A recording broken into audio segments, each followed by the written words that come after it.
அஇஅதிமுக பொதுச் செயலாளர் புரட்சித்தாய் சின்னம்மாவின் தலைமையில் வரும் 2026இல் அம்மாவின் ஆட்சி அமைய வேண்டியும், புரட்சித்தாய் சின்னம்மா நோய் நொடியின்றி நீண்ட ஆயுளோடு வாழ வேண்டியும் கடலூர் மாவட்ட கழக நிர்வாகிகள் சார்பில் முதுநகர் சுத்துக்குளம் பகுதியில் அமைந்துள்ள அருள்மிகு சுயம்பு தில்லைவன பத்ரகாளியம்மன் திருக்கோவிலில் நவசண்டி யாகம் நடைபெற்றது.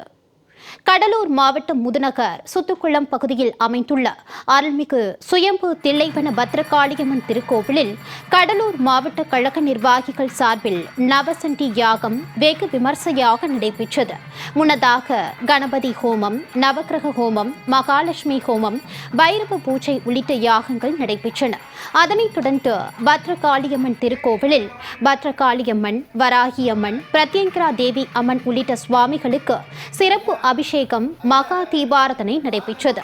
தொடர்ந்து நடைபெற்ற நவசண்டி யாகத்தில் அஇஅதிமுக பொதுச் செயலாளர் புரட்சித்தாய் சின்னம்மா தலைமையில் 2026இல் சட்டமன்ற தேர்தலில் வெற்றி பெற்று புரட்சி தலைவி அம்மாவின் ஆட்சி அமைய வேண்டியும், புரட்சித்தாய் சின்னம்மா நோய் நொடியின்றி நீண்ட ஆயுளோடு வாழ வேண்டியும் சிறப்பு பூஜைகள் செய்யப்பட்டன. இந்த யாகத்தில் கடலூர் மாவட்ட கழக நிர்வாகி RMK என்கிற முத்துகிருஷ்ணன் உள்ளிட்ட நிர்வாகிகள் மற்றும் திரளான பக்தர்கள் கலந்து கொண்டனர்.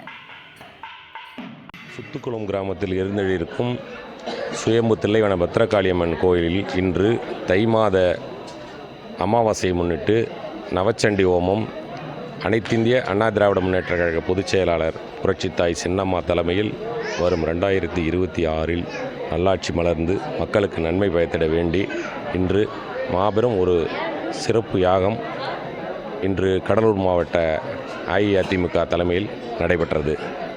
இதில் திரளான பக்தர்களும் கழகத் தோழர்களும் கலந்து கொண்டனர். குரோதி வருஷம் தை மாதம் அமாவாசையில் வருடாந்திர நடைபெறுகின்ற நவச்சண்டி யாகம் 9 காளியம்மனுக்கும் 9 விதமான பட்டு வஸ்திரங்கள் யாகத்திலே சமர்ப்பணம் செய்து இது ஒரு விசேஷ யாகமாக நவச்சண்டி யாகம் வருடாந்திரம் இது தொடர்ந்து நடைபெற்று கொண்டிருக்கின்றது.